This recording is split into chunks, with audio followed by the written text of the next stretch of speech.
What if I told you that your greatest enemy isn't the world out there, but the part of yourself you've never dared to face? What if everything you call fate, bad luck, or a curse is actually the echo of your own abandoned soul? Carl Jung once wrote, "Until you make the unconscious conscious, it will direct your life and you will call it fate." Think about that. How many decisions have you made that weren't really yours? How many times have you stayed quiet, given in, or hidden away, telling yourself it was fine, when in truth, you were being controlled, not by someone, but by something invisible within you? Today, you'll come face to face with that hidden force, and maybe, for the first time, you'll understand why you feel lost, tired, or like a stranger in your own body. This isn't another motivational video, it's a calling, a descent into the forgotten corners of your psyche, into the home of the shadow. Because only when you confront what you fear most within yourself can you finally say, "No one and nothing will ever control me again." Have you ever felt like something inside you is sabotaging everything? Like every time you're about to change, a voice appears, whispering that you're not enough, that you'll fail again? That voice is not your conscience, it's your shadow. The shadow, as Jung said, is everything you are, but refuse to see. It's the buildup of everything you've hidden out of fear of not being loved. Your forbidden desires, your swallowed anger, your suffocated strength. And the more you pretend it doesn't exist, the more power it gains. It shows up in your bad choices, in toxic relationships, in your inability to say no, in your paralyzing fear of showing your true self. The shadow doesn't want to destroy you, but if you keep denying its existence, it will do it for you. It's what keeps you trapped in patterns you don't understand. It's what whispers you must please everyone. It's what convinces you it's safer to be small, quiet, obedient. You're not weak, but you've been conditioned to fear the truest part of yourself. And as long as that part stays in the dark, it will keep guiding your hands, your words, your failures. The control the world has over you starts with what you refuse to face within your own soul.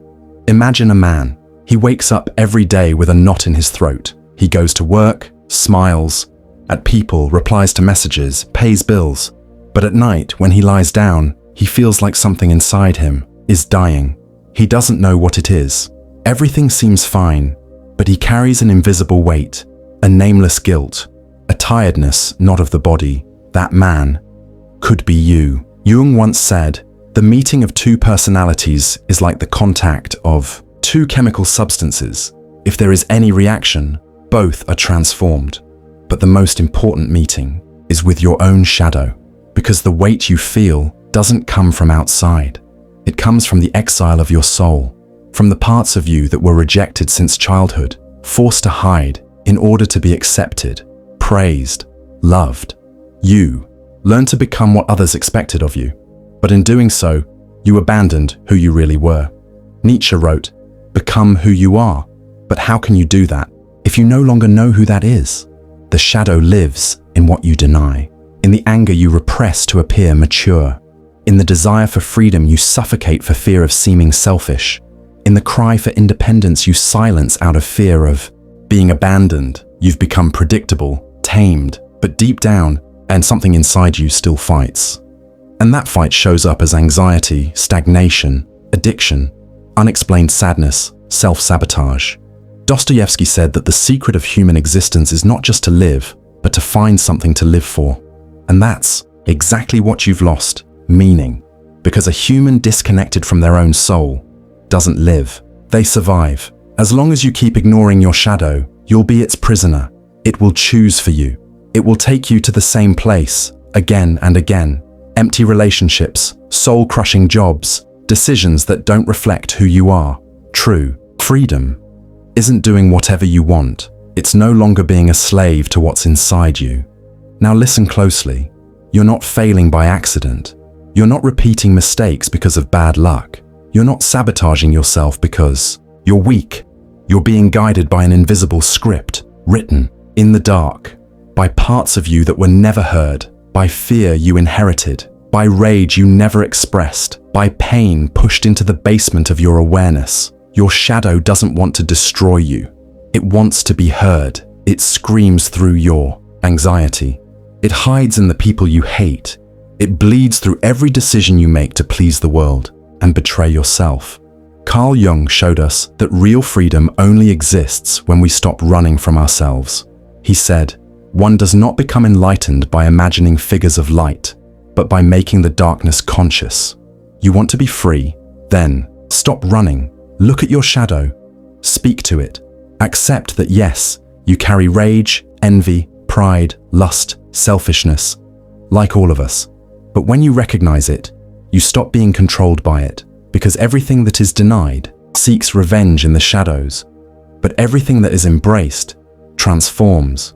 From the moment you stop projecting your demons onto others, you begin to see the enemy was never the world. It was the reflection of your fragmented soul. You were controlled by everything you avoided feeling. But now you can choose differently. Breathe, feel, and ask yourself with courage, what am I so afraid to find within me? That answer will be the first step toward your liberation. In the end, it's not about conquering the world, but ending the war inside you. Because as long as you keep denying who you truly are, there will always be something or someone ready to dominate you.